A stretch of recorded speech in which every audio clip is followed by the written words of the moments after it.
with Dennis Miller, who I know you want to leave, and I'm going to get you out of here in just a couple of minutes. Tommy, I'm staying in town. You're kidding. Big night for me. Hey, we'll go out. Here is Joshua on the toll-free in Milan, Ohio. Joshua, thanks for calling, and welcome to CBS. Hello. Good evening. How are you doing, Tom? Fine, Joshua. How you doing? I'm doing very well. Very good, sir. Good evening, Mr. Miller. Nice to see you. Hey, Josh. How you doing? I just have a question. Who did you admire most in the entertainment and comedy business when you were growing up? Dean Martin. Because he just didn't care. Right. I mean, that vague indifference to the very thing that he made a living off of used to be the swinginest vibe I ever felt. How about at the end? Me and my genie read your letters and stay up every night thinking about you. And the night he came down the steps and flopped onto that balsa wood piano and it just crashed beneath him and he got up still holding the drink. That is like Neil Armstrong on Tranquility Base. That is a beautiful TV moment. Okay. Dino, he was... I heard the greatest Dean Martin. Well, I can't even tell you because it's profane, but I just like the way he handled it. Can't you clean it up a little bit? No, it's built on the profanity, but it's a great story about him and Jerry Lewis. I just admired his... Listen, I'm not going to belittle this. I love show business. When I get away from it for too long, I want to talk it with somebody. I don't talk it every day, but I dig the rhythm. I'm a shy kid who got, like, the Candyland thing. You know, I can't believe I'm in show business, so I dig it. But I don't take it seriously at all because you get a certain amount of time, you get a pass-through, eventually they tire of it and you're gone. And I think that you have to handle that with a degree of dignity because you got more than you should have in the first place. It is a multitude of gifts you get when you're in show business. And blessings. Yeah, you know, we're talking, I mean, look at the run you've had. I don't even know the inner machinations of your ending here. I don't know what, if you want, you know, I don't know any of that. All I know is it can get real ugly in show business real quick. You can step out there and put your best foot forward, and 6 weeks later they whack you and you are never heard from again unless it's over a bad microphone at a drive-through window of a Wendy's in Pocatello. You know, so it can get really ugly really quick. So... You know what I mean? I know what you mean. I just admired Dean Martin for his sort of insouciant attitude about it. That always made me laugh so hard. Joshua, thanks for calling and thanks for watching us, I hope, through the years. Thank you, sir. Thank you, Tom. Thank you very much. Okay, goodbye. Bye-bye now. You used a story, you made a joke with, not about your son, but with your son in your rant tonight. You were talking about skepticism.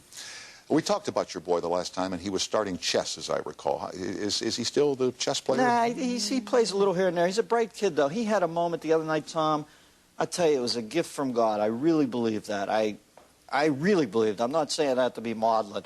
My boy is not the most aggressive player when he plays sports. Mm-hmm. He's a bit reticent, a sweetheart of a boy, and a pretty good athlete when we're alone in the backyard. You know, hits the jumper pretty good. Yeah. But he gets out there and he's kind of reserved, you know, and I always tell him, Holdy, you got to go for it. This is aggression. Maybe a little shy? Yeah, well, I think because he's 8. He's on the cusp. He's a little younger than the other boys. I think next year will be more. But right now, you know, sometimes he just doesn't like to dive in. He feels like it might not be his place or something. So the other night, he's in this basketball game, and one of the little kids actually gets into it with the ref. It's so funny how kids watch TV now, and they're actually getting to the point where they mimic these guys. Right, they see the NBA guys get into it. This kid gets into it with the ref, and they call a technical on him. He gets 2 foul shots, and our coach is beautiful.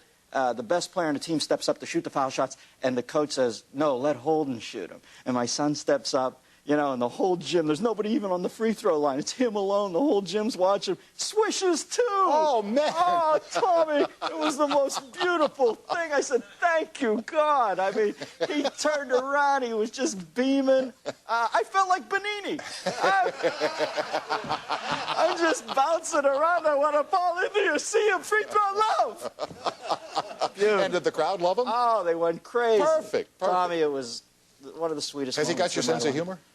Well, he's a little wry, you know. You know, when you're that young, it's tough to be as cynical as me. You know, he believes. You know, he's a little joyous, so it's a little softer than mine. But sometimes he'll say something that's clever enough that I think, wow, maybe there's a raging misanthrope somewhere inside that body. Very sweet. Swish too. Tommy swished him. Beautiful. Did not hit the rim. Beautiful. Now, would you ever want to do something like host the Oscars? You know, I'm not in that game. No. Listen, I cannot. I tell you what, I wake up every morning after the Oscars, and it's so magical, and I really love it. And people who say it's 4 minutes and 2, let it be 6 hours. I just dig it. I dig seeing the Asian woman come up.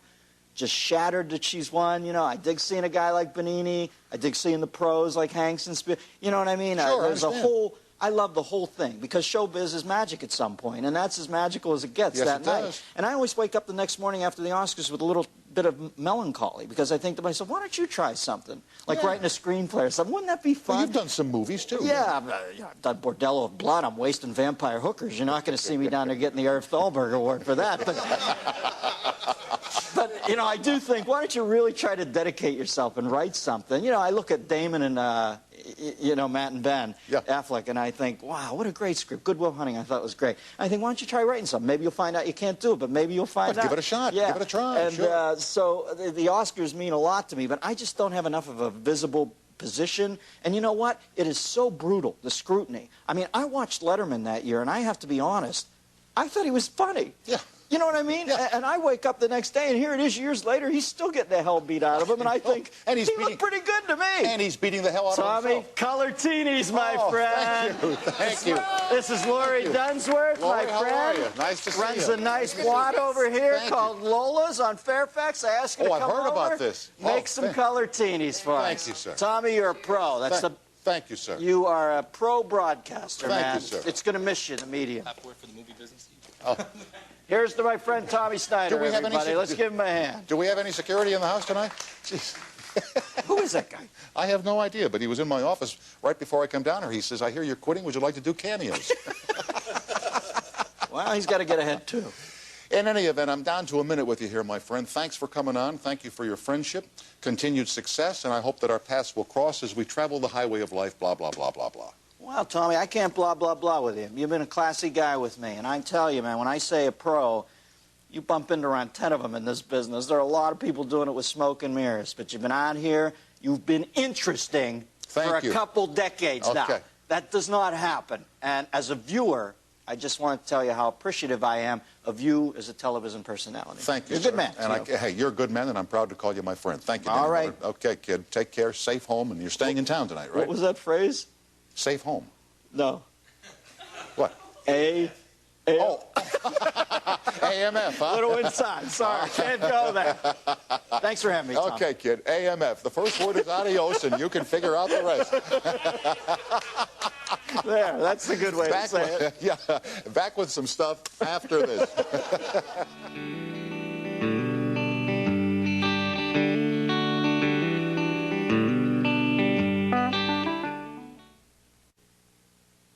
I got a minute here before the next event on this show, and I'm just thinking if there's anybody that I have forgotten to thank or forgotten to mention through the years.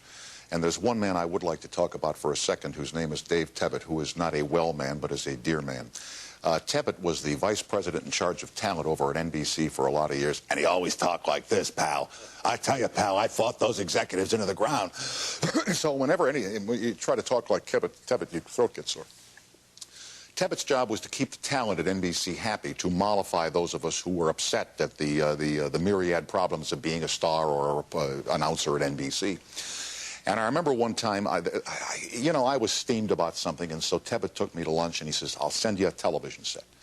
And his office looked like where they have all the appliances, the good guys, right? TVs, radios, stereos. To my house in New York come 3 RCA 19-inch color television sets, okay? Now, in 1975, the house burns to the ground. Not to the ground, but it burns bad, and the TVs are all ruined. Tebbett found out about it. He sent 3 more color television sets. Then one time I really got steamed, so they said, "We'll get you a car," and I wanted a Mercedes-Benz. So about 3 months later, Tebbett called me in New York. He says, "Hey, pal, your car is here." I said, "Dave, that's great." He said, "It's a Buick."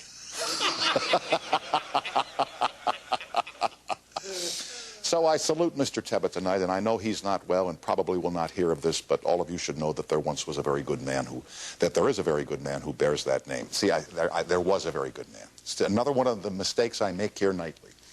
I have more to show you after these messages.